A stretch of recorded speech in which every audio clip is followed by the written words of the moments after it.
Assalamualaikum warahmatullahi wabarakatuh.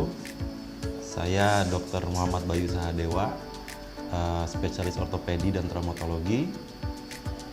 Saya berpraktek di Rumah Sakit Urip.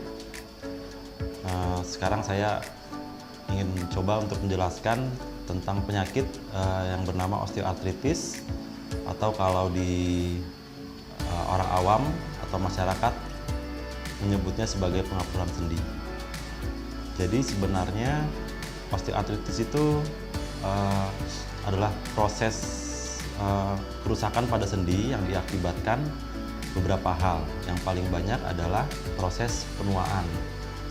Jadi kalau misalnya orang-orang yang berumur panjang biasanya pasti akan mengalami osteoartritis. Atau yang kedua juga bisa juga disebabkan karena akibat mungkin patah tulang, kemudian yang tidak diobati dengan benar, kemudian menyatu, kemudian dia dalam posisi yang tidak benar, maka juga bisa mengakibatkan osteoartritis.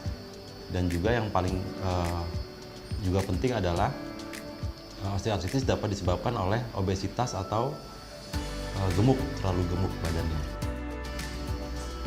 Gejala-gejala osteoartritis bermacam-macam, tapi yang paling sering terjadi adalah nyeri pada lutut atau pada sendi yang terkena, terutama pada saat berjalan atau beraktivitas.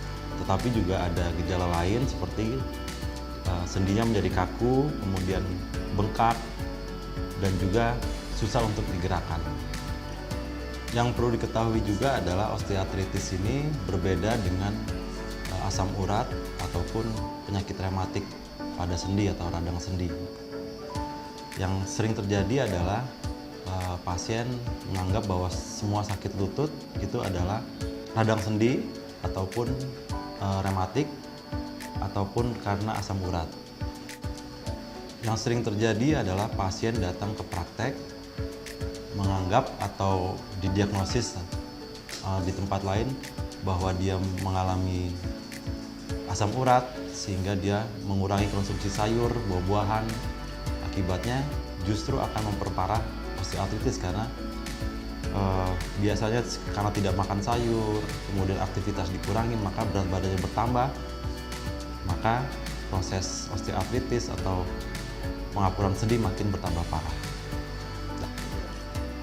Pengobatan osteoartritis dapat dibagi menjadi 3 tahap.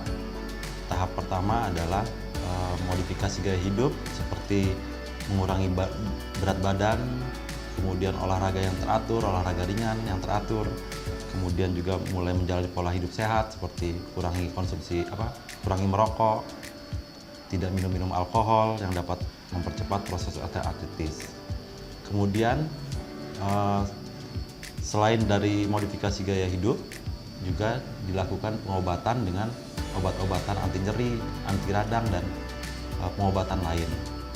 Kemudian bila pasien tidak juga berkurang gejalanya, maka bisa dilakukan antara lain seperti penyuntikan di sendinya atau injeksi intraartikular, kemudian juga dilakukan fisioterapi, dan juga yang paling terakhir bila pasien tetap merasa nyeri, baru akan dilakukan operasi.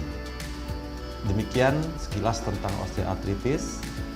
Terima kasih, semoga membawa manfaat kepada seluruh masyarakat.